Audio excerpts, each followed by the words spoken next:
जय गुरुदेव। ओम बालार्कमंडला भाषाम चतुर्बाहुम त्रिलोचनाम पाशांकुशवरा भीतिर्धारयन्तीम शिवाम भजे। या देवी सर्वभूतेषु शक्ति रूपेण संस्थिता नमस्तस्यै नमस्तस्यै नमस्तस्यै नमो नमः। प्रिय दोस्तों नमस्कार। सिद्ध साधनाई चैनल में मैं आपका हार्दिक अभिनंदन करता हूँ, हार्दिक स्वागत करता हूँ।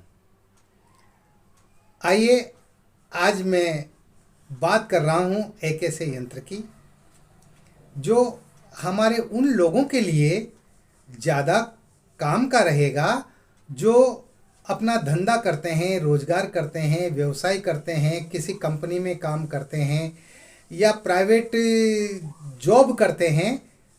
उन लोगों के लिए ये यंत्र रामबाण औषधि बनने वाला है। इसलिए वीडियो को पूरा देखिएगा और स्किप मत कीजिएगा, वरना जानकारी अधूरी रह जाएगी। मैं बार बार यही तो कहता हूँ ना आपसे, क्योंकि यंत्र मंत्र और तंत्र इन रास्तों पर चलना तलवार की धार पर चलना है ना। कोई कहता है अरे ये तो बहुत सरल रास्ते हैं, मंत्र तो यूं ही सिद्ध हो जाते हैं, साधनाएं तो यूं ही सिद्ध हो जाती है। मैं आपको बता दूं, बिना गुरु कृपा के न मंत्र सिद्ध होते हैं और न ही साधनाएं सिद्ध होती है। हाँ, किताबों में ग्रंथों में पढ़कर हर कोई विद्वान नहीं बन सकता। स्कूल जाना पड़ता है ना, नर्सरी में एडमिशन लेना पड़ता है, उसके बाद फिर एक एक क्लास चढ़ना पड़ता है, फिर बीए होता है, फिर एमए होता है, graduation, post graduation, PhD, DLitt और विभिन्न तरह के डिप्लोमा। ये इनमें जो है ना काफ़ी समय लगता है, वर्ष लगते हैं। वर्ष एक साधक बनने में वर्षों लगते हैं, वर्षों, तब जाकर के वो साधक बनता है। खेल तमाशा नहीं है ये। मैं डरा नहीं रहा हूँ आपको, लेकिन मैं ये कह रहा हूँ कि ये चीज़ें गुरु के माध्यम से ही आसान होती है। हाँ, अगर आपने स्वयं ने इनको करने की कोशिश की या इस तरह का कोई आपने दुस्साहस किया तो यूँ मान लीजिए आप दलदल में फंस जाएंगे, और दलदल में गिरने के बाद में फिर वहाँ से वापस निकलना बहुत मुश्किल होता है। हाँ, इसलिए ये यंत्र जो मैं अब आपको बताने जा रहा हूँ ना, ये बहुत ही महत्वपूर्ण यंत्र है। चैनल पर नए हो तो चैनल को सब्सक्राइब करें, लाइक करें और अपने दोस्तों में, परिजनों में, मित्रों में, सहयोगियों में, सब में इसको ज़्यादा से ज़्यादा शेयर करें ताकि इसकी जानकारी अधिकांश लोगों को प्राप्त हो और वो भी लाभ उठा सके। और अगर आप चाहते हैं कि हमारे वीडियो का नोटिफिकेशन आपके पास तुरंत पहुंच जाए तो बेल आइकन को प्रेस करके और ऑल पर क्लिक कर दीजिएगा। बस जो भी वीडियो मैं अपलोड करूंगा सबसे पहले वो आपके दरवाज़ा खटखटाएगा, आपके मोबाइल का दरवाज़ा खटखटाएगा, है ना। तो आइए शुरू करते हैं आज का ये प्रयोग। दोस्तों, ये वाणिज्यार्थ वशीकरण प्रयोग है। वाणिज्य कहते हैं व्यापार को, रोजगार को, धंधा को। कोई नौकरी करता है तो वो भी वाणिज्य ही है। अपनी सेवाएं देना और बदले में धन प्राप्त करना, ये वाणिज्य कहलाता है। तो सरकारी नौकरी में हो, वहां पर कोई अधिकारी अफसर बात नहीं मान रहा हो, आपके विरोध में चल रहा हो, है ना, आपको परेशान कर रहा हो, आपको तंग कर रहा हो, नंबर 1। नंबर 2, आपका अपना व्यवसाय है, आपका धंधा है, रोजगार है, दुकान है या कोई कारखाना है या आपने कोई कंपनी खोल रखी है, उसमें काम करने वाले लोग आपकी बात नहीं मान रहे, या आप किसी की कंपनी में काम करते हैं और आपके साथ बहुत सारे और भी लोग काम करते हैं, कंपनी के बहुत बड़े बड़े अधिकारी भी होते हैं और वो अधिकारी आपको परेशान कर रहे हैं, आपकी बात नहीं मान रहे, आपके साथ सहयोग नहीं कर रहे, तो उसमें भी ये काम करेगा। आपकी अपनी दुकान है, छोटी हो बड़ी हो, आपको आपस में व्यापारियों से लेन देन करना पड़ता है। अगर मान लो कोई व्यापारी आपके विरुद्ध जा रहा है ना, आपका सहयोग नहीं कर रहा, आपको कोऑपरेट नहीं कर रहा, तो उसमें भी ये काम करेगा। कहने का मतलब ये है कि रोजगार से संबंधित, वाणिज्य से संबंधित, काम धंधा से संबंधित इन कार्यों में जो भी व्यक्ति आपका विरोध करता है या आपको परेशान करता है या आपको तंग करता है, तो उसमें ये यंत्र बहुत प्रभावशाली तरीके से आपका साथ देगा। आप उस व्यक्ति को अपने वश में कर सकते हैं जो आपके खिलाफ जा रहा है आपके रोजगार में। उस व्यक्ति को आप अपने वश में कर सकते हो इस प्रयोग से। तो है ना गजब की चीज। तो इसमें करना क्या है आपको, अब ये ध्यान से सुन लीजिएगा। अभी दीपावली आ रही है। दीपावली के दिन ठीक दिन के 12 बजे आपको ये प्रयोग करना है। समय का ध्यान रखिए, ये रात्रि प्रयोग नहीं है, ये दिन का ही प्रयोग है। दीपावली महारात्रि कहलाती है, काल रात्रि कहलाती है। और इस दिन जो भी मंत्र प्रयोग करते हैं, जो भी तंत्र प्रयोग करते हैं या यंत्र बनाते हैं, वो 100% सही बनते हैं, 100% काम करते हैं। उसमें आपकी पूरी श्रद्धा होना चाहिए, आपका पूरा विश्वास होना चाहिए, अपने गुरु के प्रति आपकी पूर्ण श्रद्धा होना चाहिए। तो दीपावली के दिन के ठीक 12 बजे आपको ये यंत्र बनाना है।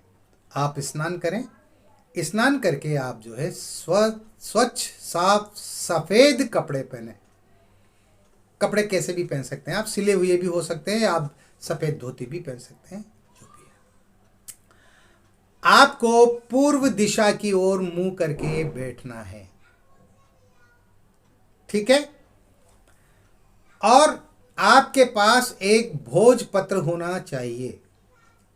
यंत्र जो आपको मैं बताऊंगा ना, वह यंत्र आराम से आसानी से बन जाए, इस तरह का एक बड़ा सा भोजपत्र आप पंसारी की दुकान से खरीद करके लाएं।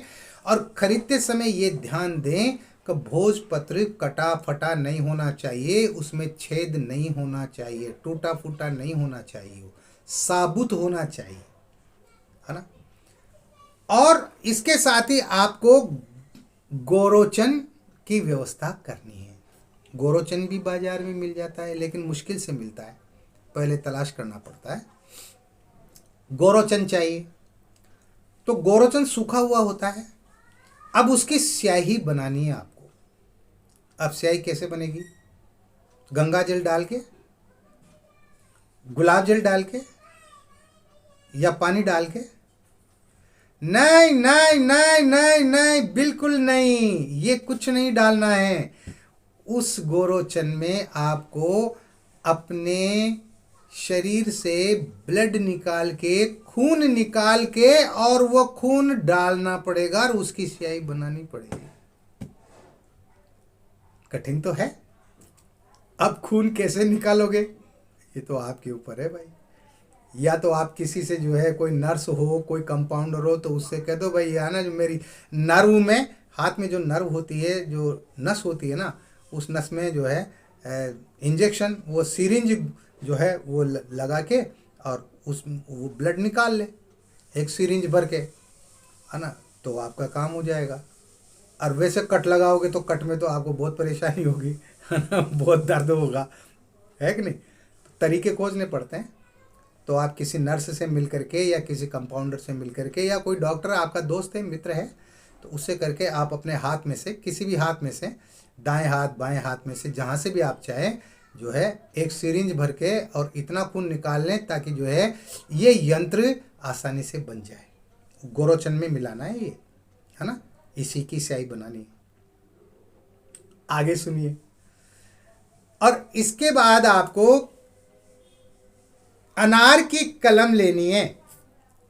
तो जैसा कि मैं पूर्व वीडियो में आपको बताता आया हूं, अनार की कलम आप अनार के किसी भी पेड़ से तोड़ लीजिए शाखा, और उसकी जो है चाकू की सहायता से आप उसकी कलम बना लीजिए।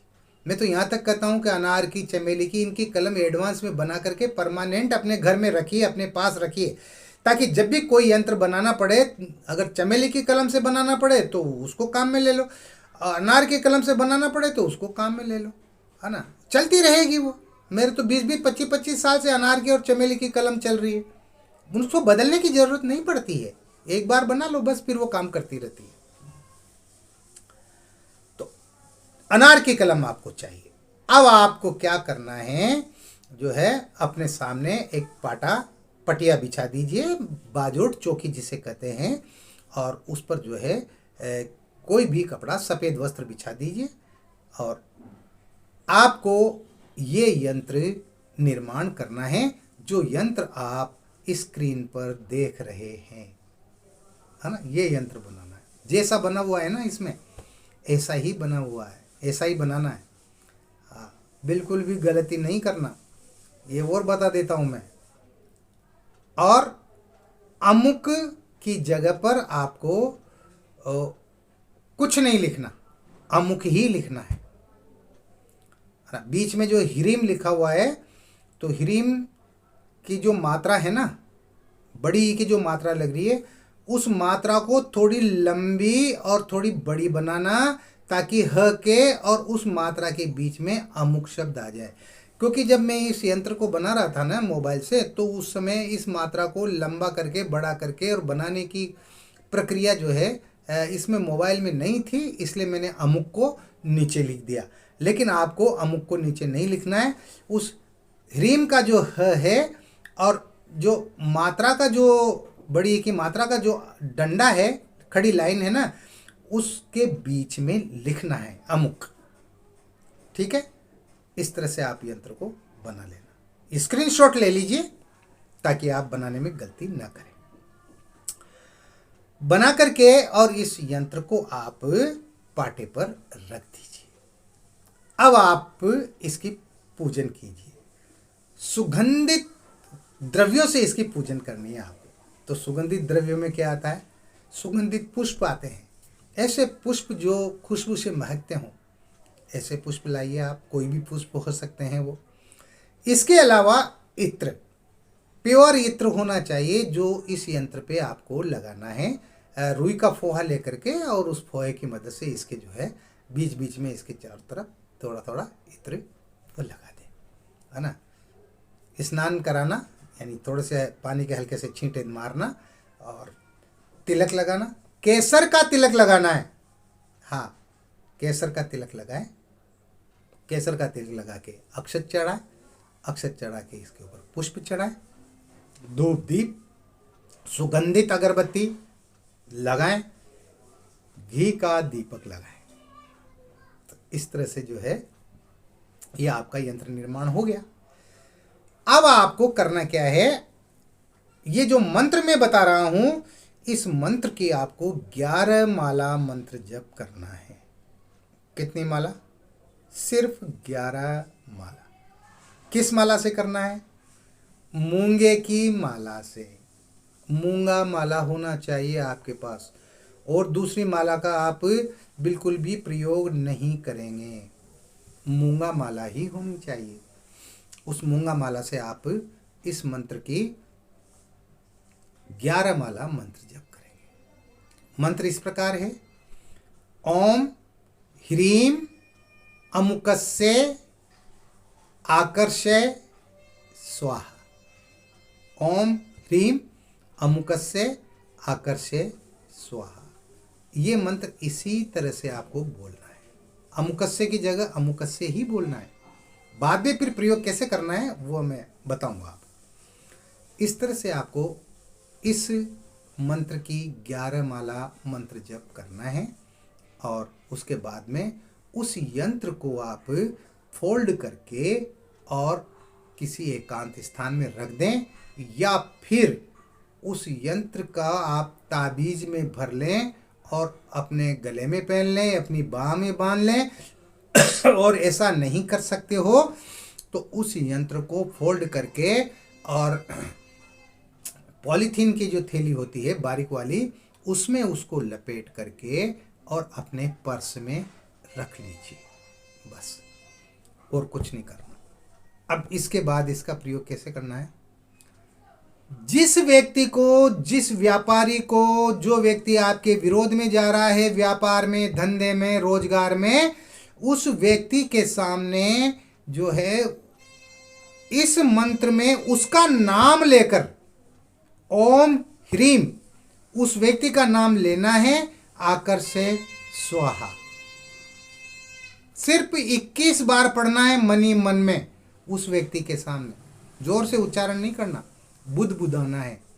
ओम ह्रीम अमुकस्य की जगह उस व्यक्ति का नाम लेना है, आकर्षे स्वाहा, और 3 फूंक मार देना स्टाइल से, उसको पता नहीं चले उसकी तरफ। वो व्यक्ति आपके वश में हो जाएगा, वो व्यक्ति आपके आकर्षण में बन जाएगा, वो व्यक्ति आपके विरुद्ध जाएगा ही नहीं। आप जैसा कहेंगे वो वैसा ही करेगा।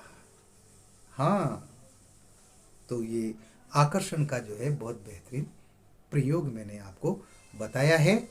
तो इस तरह से जो है ये यंत्र और मंत्र ये काम करता है। देखिए, हमारी ज़िंदगी में हमारे जो कार्य के क्षेत्र होते हैं ना, उसमें कई तरह की बाधाएं होती है। बहुत सारे ऐसे दुष्ट लोग मिल जाते हैं जो हमारे कार्यों में बाधा बन जाते हैं, है ना। तो उन लोगों को सही रास्ते पर लाने के लिए इन्हीं क्रियाओं का सहारा लेना पड़ता है। उनके साथ मारपीट करोगे, लड़ाई झगड़ा करोगे, ऊंची आवाज़ में बोलोगे तो जो है कानूनी कार्रवाइयाँ हो जाती है, थाने में बंद हो जाओगे, अदालतों में केस चल जाते हैं। अगर ज़्यादा लंबी बात, ज़्यादा लड़ाई लंबी हो गई और ज़्यादा बढ़ गई लड़ाई, तो मारपीट हो गई, तो फिर जो है थाने का और कचहरी के चक्कर लगाने पड़ते हैं। पैसों की, रुपयों की बर्बादी होती है, रुपयों पैसों की। ऐसा काम क्यों करो। अकलवान जो व्यक्ति होता है, दिमाग वाला, वो जो है सामने से कभी भी वार नहीं करता। वो इन मंत्रों का, यंत्रों का, तंत्रों का सहारा लेता है। इनके कोई सबूत भी नहीं होते हैं अदालत में, कानून के किताबों में कहीं कोई नहीं लिखा हुआ। हाँ, इनके कोई सबूत नहीं होते। इसलिए जो है समझदार व्यक्ति इन चीज़ों का सहारा लेता है और अपना काम निकालता है। आप भी करिए। अगर आपके साथ ऐसी समस्या है तो आपको भी ये प्रयोग करना चाहिए। दीपावली के अलावा यदि बाकी दिनों में आप इस प्रयोग को करना चाहें तो फिर आप इस प्रयोग को शनिवार के दिन करें, क्योंकि अभी दीपावली का शुभ मुहूर्त है, वो तो पूरे दिन भर ही, इसलिए मैंने दीपावली का विशेष बताया, क्योंकि दीपावली पर कर लीजिए। और अगर दीपावली पे नहीं कर सकते ना आप, तो आप किसी भी शनिवार को इस प्रयोग को कर सकते हैं। समय वही रहेगा, क्रिया वही रहेगी। ठीक है, इस वीडियो में इतना ही। मिलते हैं अगले वीडियो में नई जानकारी के साथ, नए प्रयोगों के साथ। यंत्र, मंत्र, तंत्र और साधनाओं के क्षेत्र में आपका ज्ञान बढ़ाने के लिए मैं आपके लिए लगातार लेकर आता रहूँगा नई नई जानकारियाँ, नए नए प्रयोग। आप करते रहिए, देखते रहिए सिद्ध साधनाएं चैनल, जो आपका अपना है। और पसंद आ जाए ना तो थोड़ा लाइक तो मार ही दिया कीजिए भाई, और वीडियो को पूरा देखा कीजिए। ठीक है, तो इसी के साथ ही किसी प्रकार की कोई समस्या है, आपको कोई भी दिक्कत है, आप मेरे साथ शेयर कीजिए। स्क्रीन पर जो व्हाट्सएप नंबर चल रहे हैं, इन व्हाट्सएप नंबर पर आप मुझे मैसेज लिखिए। और बड़े प्रेम से मैं ये कहता हूँ आपसे, अरे मैसेज के साथ साथ आप मुझे फ़ोन भी कीजिए भाई, फ़ोन पे बात कीजिए ना, आप डरिए मत। हाँ, अपनों से भी कोई डरा जाता है क्या? हाँ, आप मेरे हैं, मैं आपका हूँ। हर बार मैं कहता हूँ, हर वीडियो में ये बात कहता हूँ, तो डर किस बात का? हाँ, आप यूँ सोचते होंगे कि गुरुजी कहीं बुरा ना मान जाए, वो नहीं। काम की बात करना हो, आप कभी भी फ़ोन कर सकते हैं। हाँ, फालतू बातें नहीं, फालतू बातें मुझे पसंद नहीं है ना। इसलिए आप प्रसन्न रहिए, आप खुश रहिए, इन प्रयोगों को करते रहिए, हंसते रहिए, मुस्कुराते रहिए। जय गुरुदेव।